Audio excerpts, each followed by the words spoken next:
Hello students, welcome to Chaturvedi classes. हम लोग class 10 के pair of linear equation in two variables chapter को पढ़ रहे हैं। हमारे प्रीवियस लेक्चर्स में उसमें हमने ग्राफिकल मेथड पढ़ा, सब्स्टिट्यूशन मेथड पढ़ा, उसके ऊपर बेस्ड सारे अलजेब्राइक क्वेश्चंस किए। अब हम लोगों ने स्टार्ट क्या किया, अब हमने स्टार्ट किए प्रॉब्लम सम्स, जो हमको इस बार सब्स्टिट्यूशन मेथड से सॉल्व करना है। आप लोग तो जानते ही हो कि हमको सबसे पहले क्या करना होता है, हमारा जो प्रॉब्लम सम रहता है उस अलजेब्राइक मेथड से उसकी इक्वेशंस बनानी होती हैं, फिर हम उनकी इक्वेशंस को सॉल्व करते हैं। सॉल्व करने के कई मेथड हैं, बट अभी हम जो क्वेश्चन डिस्कस कर रहे हैं वो हमारी एनसीईआरटी और एमपी बोर्ड की बुक में एक्सरसाइज 3.3 का क्वेश्चन 3 का सेकेंड पार्ट है, और इसमें ये लिखा हुआ है कि इस प्रॉब्लम सम को हमको सब्स्टिट्यूशन मेथड से सॉल्व करना है। तो हम इसको सब्स्टिट्यूशन मेथड से सॉल्व करेंगे। सबसे पहले हम अपनी इक्वेशंस फॉर्म करेंगे और उसके बाद अपने गिवन मेथड से इनको सॉल्व करेंगे। तो हम लोग फटाफट अपना काम स्टार्ट करते हैं। सबसे पहले हम अपना क्वेश्चन पढ़ लेते हैं। क्वेश्चन में लिखा है the larger of to supplementary angles exceed the smaller by 18 degrees, find them. Question समझ में आ गया कि दो एंगल हैं, सप्लीमेंट्री हैं। सप्लीमेंट्री एंगल्स तो याद है ना, वो एंगल्स जिनका सम 180 डिग्री होता है। तो हमारे पास में दिया है कि दो एंगल हैं, सप्लीमेंट्री हैं, और इसमें जो हमारा एंगल लार्जर एंगल है वो स्मॉलर एंगल से कितना बड़ा है, 18 डिग्री। तो आपको समझ में आया कि हमको linear equation in two variables में काम करना है, तो हमको दो एंगल्स की ज़रूरत है। तो सबसे पहले हम काम कैसे शुरू करते हैं, हम पहले डिसाइड कर लेते हैं। देखो, बार बार बोल रही हूँ, एग्ज़ाम में काम शुरू करने से पहले मेंटली पूरा फॉर्मेट तैयार करना है और उसके बाद इनको सॉल्व करना है। तो सबसे पहले हमने सोच लिया करने क्या वाले हैं। आप भी मेरे साथ में समझते चलो कि मैं कैसे कहना चाह रही हूँ। क्वेश्चन मैंने देखा, देखने के बाद में सबसे पहले मैंने देखा कि दो एंगल हैं, एक लार्जर है, स्मॉलर है, तो दो वेरिएबल हो जाएंगे। लार्जर एंगल को हमने एक्स ले लिया, स्मॉलर को वाई ले लिया। अब इनसे हम दो इक्वेशन फॉर्म करेंगे।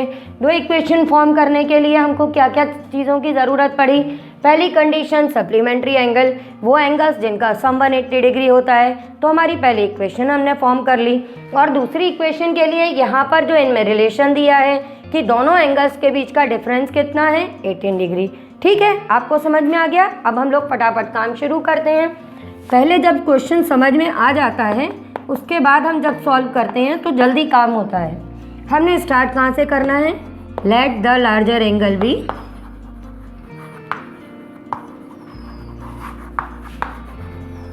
x degree.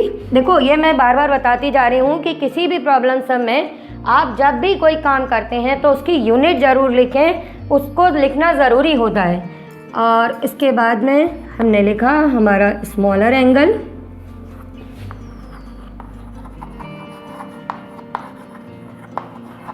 क्लियर।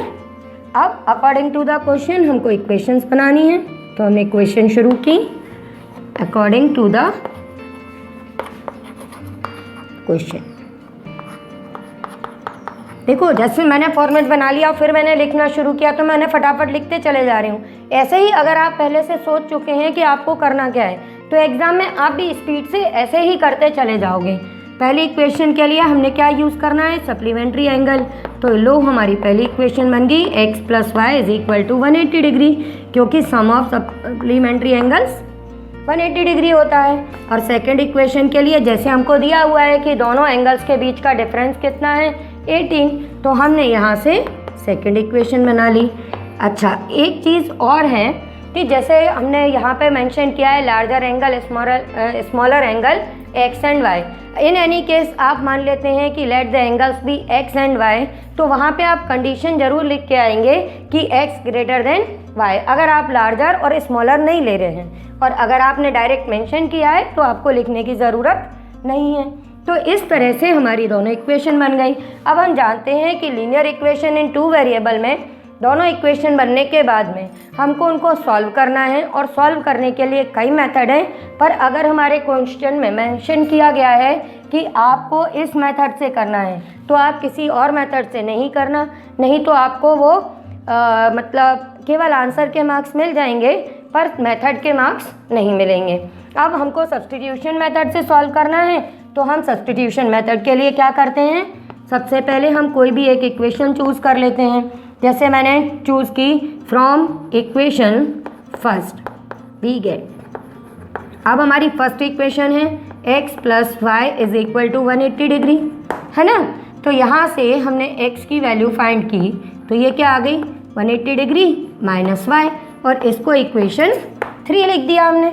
कोई दिक्कत नहीं हुई क्योंकि हम ऐसे बहुत सारे क्वेश्चन सॉल्व कर चुके हैं। अब हम इनको जल्दी से सॉल्व करते हैं। तो क्या करेंगे, सब्स्टिट्यूशन मेथड में थर्ड इक्वेशन से जो x की वैल्यू आई है उसको सेकंड में रखेंगे, फर्स्ट में नहीं रखेंगे क्योंकि फर्स्ट से ही तो हमने इक्वेशन बनाई है। तो अब हम जल्दी से लिख देते हैं, substituting value of x from equation 3 in equation 2 we get. ठीक है, अब इक्वेशन में वैल्यू रखने का मतलब x को हमको इससे रिप्लेस करना है, हम जल्दी से रिप्लेस कर देते हैं। तो ये हमारे पास में हो जाएगा 180 minus y is equal to 18 degree. तो ये आपका आ गया -2y is equal to 18 minus 180, तो ये आ गया आपका -2y। अब आप 180 में से 18 सब्ट्रैक्ट कर लेंगे, तो सब्ट्रैक्ट करेंगे तो क्या आएगा आपके पास में 162। अब नेगेटिव टू नेगेटिव कैंसिल कर लिया हमने।